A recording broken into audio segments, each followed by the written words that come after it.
two things. Number one, if you can hear my family downstairs, just know that I did everything I possibly could to get them to be quiet. But the other thing is I'm wearing this Christmas jumper and you can't even see it.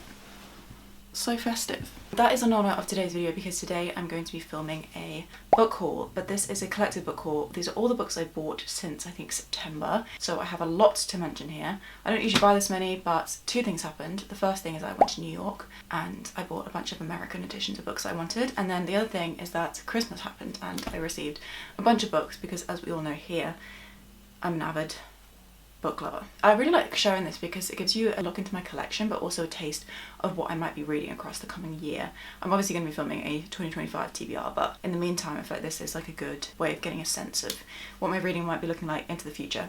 So the first two are kind of linked, and these are both books I got in the works. This is because my mum was doing a big works order. She asked if I would like anything and she gifted me these two books. So this one is the first book in the, what is this called? Ruby Creek, is that it?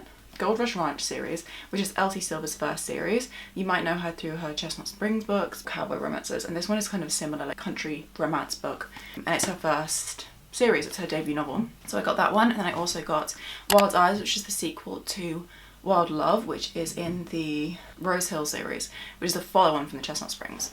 So these are both books that are in the series, like bordering her main series. I've said series so many times, but I'm really excited for both of them. I really want to get to both of these. Kind of want to finish the Chestnut Springs series first, and then I'll read these ones whenever I am done with that. But yeah, I don't really know what these are about. I think this one is, yeah, she's a country singer. She moves to this like small town. I think that's the vibe. And then this one, I don't know anything about. I think we're following the sister in the, no, that could be completely wrong. Whatever, somehow these books are linked to the Chestnut Springs. And then the next few books are all ones that I got in New York. I went there to visit my brother and my sister-in-law, and I came back with probably one too many books, but yeah, I bought 1, 2, 3, 4, 5 books in America. I'm pretty sure all of these were from Barnes & Noble, and I went a bit crazy, but I really narrowed down my list. I had so many books and I had to like kind of put ones back, but I did kind of go a little bit overboard just because these are books I know for certain that I wanted to own. I've had them on my list for such a long time. First of all, I got a leopard-skin hat by serre, something like that. This is such a cool cover, first of all, but I saw this all over Bookstagram. Originally it was drawn in by the cover, but then I found it really fascinating, the back of this. A masterpiece of simplicity, emotion and elegance. The story of an intense friendship between the narrator and his close childhood friend who suffers from profound psychological disorders. And this is translated from the French by Mark Hutchinson. I believe this is quite experimental in form, but I've got a really exciting kind of Bookstagram concept I would like to use this book for, because I do in fact own a leopard skin hat. But beyond that, I think that this could be a really, really interesting read. It's such a tiny one, I'll probably get to it next year, I'm thinking. I also picked up Stoner by John Williams, which is a book that is honestly like a 5-star prediction. We're following this very quiet man living in, I think it's New England? He comes from a Missouri family, but I don't know where he lives. Anyways, it's about his very quiet life. He's a professor of English literature, embraces a scholar's life so different from the hard-scrabble existence he has known, and yet as the years pass, he encounters a succession of disappointments. I think it's very sad, but I also think it's very beautifully written, and this is a modern classic. Stoner by John Williams. I love this New York Book Reviews cover, which is the reason why I wanted to get it in America. I got Hot Milk by Deborah Levy. This is purely because I preferred the US cover from the UK one. Yeah, I've read a couple of Levy's books. I really enjoy them, but this one is one of her less popular ones. But actually I think I heard, was it Cass, who talked about how much she particularly loved this one. It's following a mother and daughter. They're travelling to somewhere in Europe, southern Spain, for the mother's health. I believe it becomes much more about like a kind of coming of age story for the daughter. It's also analysing the complex dynamics between the mother and daughter, so I'm really excited to explore that, and I love this cover. I got If an Egyptian Cannot Speak English by Noor Naga. Highly like award-winning book, again written in quite an experimental form. I think the first half takes the form of like questions, and then the second half is like answering those questions. I'm not entirely sure because most people I've heard speak about this have recommended that you go into it blind. But it looks really interesting, and I've heard that the prose is beautiful. It's kind of moving in how interestingly it's written, the way that you come out of the other end kind of feeling like you want to start the book over again to kind of explore what you've just discovered. I heard someone speak about this recently, and they kind of reignited my interest in it, because I think I originally bought this on the back of Emma's recommendations. I believe it was her, but then beyond that I've heard so many people speak about it since, and it sounds incredible. So that's If an Egyptian Cannot Speak English. And then finally I bought On Women by Susan Sontag. This cover is everything and more. This design is just So incredible. This is a bit of a dated book because it's got a lot of like feminist discourse in it. I think it's based on questions. You know, it is like a moment in time. We've kind of made advancements in various ways, but I'm excited to see how much this does still resonate. I'm hoping that there will be some things that can be read like in contrast to what we experience nowadays and the moves we've kind of made within that world. 7 essays and exchanges spanning a range of subjects. Excited for this, and I'll let you know my thoughts if it's still worth picking up. Then I got home from America. My younger brother gave me this book. I think he just lent it to me, but I still want to include it because you will probably see it on my channel in the future because I have a bit of a video idea planned for this one.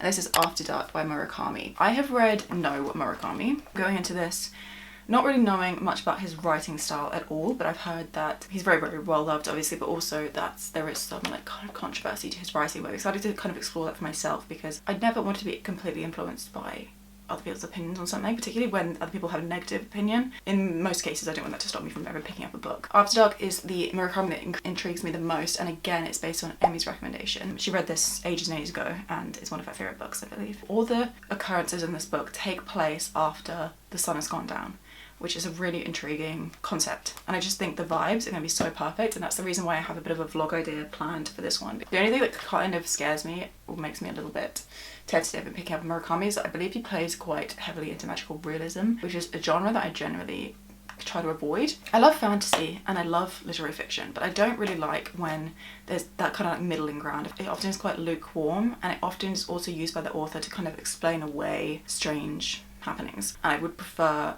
it to either go completely fantasy or for it to be completely realist, but I'm excited to see what I think. And my brother's a huge Murakami fan, a huge fan of contemporary Japanese literature. Excited to give him my thoughts as well. In the Black Friday sales, I picked up one thing, and that was Spectacular by Stephanie Garber, which is the novella that follows the Caraval series. I love the Caraval series. It's very much a comfort series for me. I actually read Caraval twice. The first 2 books were 4-star reads, and the third one was a 4.5. So it's just a very solid YA series in my mind. I was really excited for this because, first of all, it's beautiful, but it's just meant to be kind of like a holiday special, a bit of a slice of life of these characters who I've just been loving following the journey of. I've read this already. I read it in a festive reading vlog, which I believe is my last video. Yeah, I had kind of mixed thoughts on this one. I'm not going to go into a review on this, but essentially we're following Donatella, as she's trying to buy a gift for Legend. This book is beautifully illustrated, I will give it that. Some of the scenes in it were just a little bit odd and not really what I expected to see within this, but yeah, it is beautifully illustrated, like I said.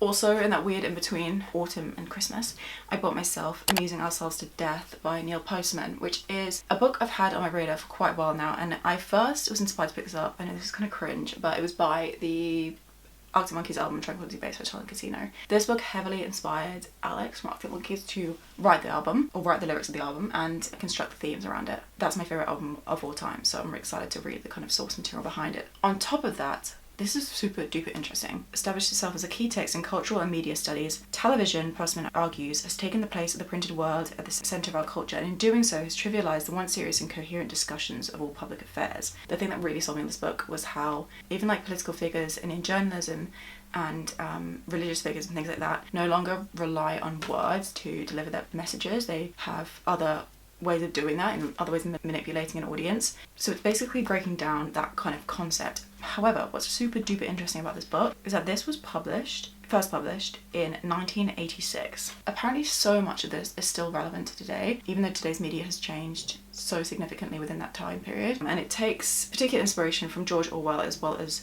Aldous Huxley, who wrote Brave New World. I'm really excited about this for the reason that it inspired my favourite album of all time. I also studied media journalism and publishing at university. We read text running along these lines, so I already have a bit of knowledge in this area, but I'm excited to kind of explore it further. And I think this is the perfect way to do that. There is another edition of this book. It looks like this. It is hideous in my opinion, and I'm so excited to have found this edition. And then I think this is the final book I got for myself before Christmas, and that is The Songbird and the Heart of Stone by Carissa Broadbent. At Waterstones, for every £10 you spend, you get a point, and I think for every £100, so for every 10 points you receive, you get a £10 book voucher. And I finally reached that £10 book voucher, so I decided to pick up this book.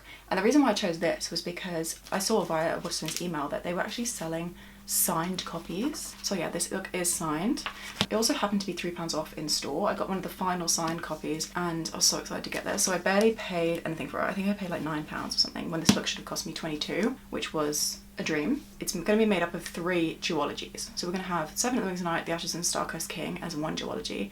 And then the second duology begins with The Songbird and the Heart of Stone. The first book in this series, this like overarching series, The Seven Wings of Night, was one of my favourite books of this year, but also a really, really strong 5-star read, and it just blew my mind. The ending was insane. So I'm really, really excited to read more of Carissa Broadbent's work, and I was really excited to pick this one up. That is like a vampire fantasy book.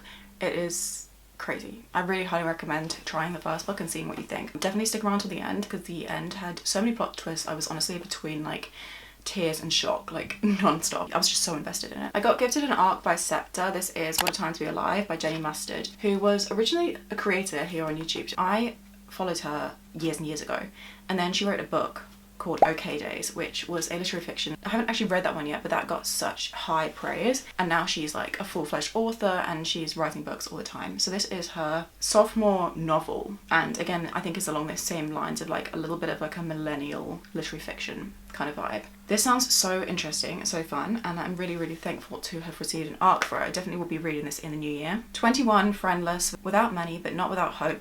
Second's arrival at Stockholm University represents a new start. Her lonely childhood in a small southern town has left her utterly unprepared for intimacy. She is determined to build a new version of herself from the ground up, to make for lost time, to simply be normal. Just as she seems to be finding her first of her friends in whose company she finally feels safe, she meets Abe.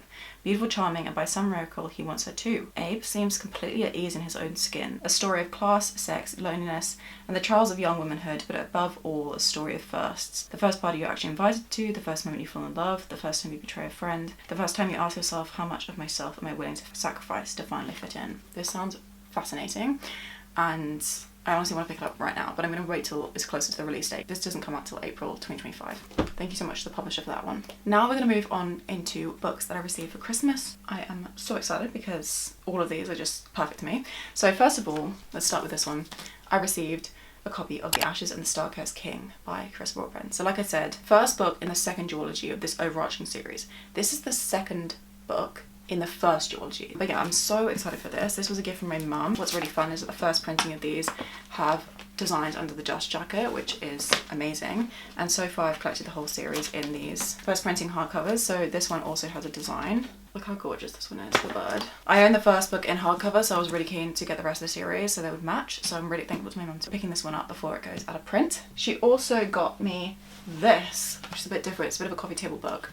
This is the Penguin Modern Classics book by Henry Elliott. This is basically a collection of all of Penguin's modern classics. I think it's by country and then by author. It's so detailed. It talks about all the different editions. It gives you like a little synopsis of each book and the date it was written and more information about the author. This is beautiful. I just love it so much as a coffee table book. It's cloth bound, greeny blue colour, which is so characteristic of Penguin Modern Classics. And the spine is really interesting as well with the typography all mixed up like that. I love these books. They are some of my favourites. They're basically all 20th century literature, and that is just a sweet spot for me. I just really love a modern classic, so I'm so excited to finally own this like massive index of all of them. That has been on my wish list for years at this point. My older brother got me Monkey Diaries by Jane Birkin. Unfortunately, I already own this book, but basically he was going off this theme of gifts that were linked to my interests. So he got me Monkey Diaries by Jane Birkin, he got me Horses, the Patti Smith vinyl, and then he also got me this. This makes me laugh, honestly, the fact that, you know, these are my interests he picked out. Jane Birkin, Patti Smith, and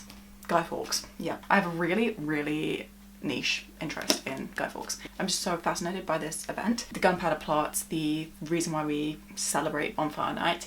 I love a book called Fawkes by Nadine Brandes. I spoke about this actually in my November wrap-up because I reread it for the 3rd time, but that book was my kind of gateway drug into Guy Fawkes. I was always interested in it through like what we learned at school. Considering it's like an event in Britain that you celebrate every single year, it's kind of odd we don't know a massive deal about it. So I did a bunch of research after my initial first read of that book. I just wanted to like broaden my knowledge beyond like a Wikipedia article or several Wikipedia articles. So we'd been kind of discussing this months ago, and my brother took note and he got me this book, which is called The Gunpowder Plot, Terror and Faith in 1605 by Antonia Fraser. Even though it's non-fiction, it's told in a mystery kind of way, and it's told in a way that's very engaging and almost like a little bit like fiction. This book on top of that is just beautiful, really floppy, and I love the cover.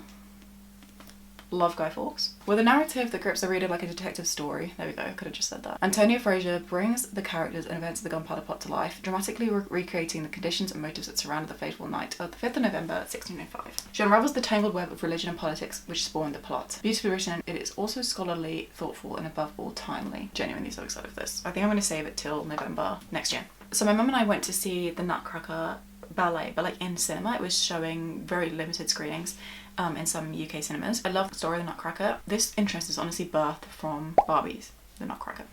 But it's kind of a little nod to that. She bought me a Nutcracker doll, like a wooden one, and then she also got me a little copy of The Nutcracker by E.T.A. Hoffman, which is this beautiful penguin classic, like cloth-bound mini ones. What are these called? They definitely have a name. Penguin mini cloth-bound classics, I don't know, whatever, something like that. And I love this. This is so cute. In general, I don't love the feel of a cloth-bound book, but if I'm going to be not spending a lot of time reading it, then I'm very happy to own it. Same with this being cloth-bound, because I'm only be flicking through it for little bits at a time. I don't mind having to touch this material.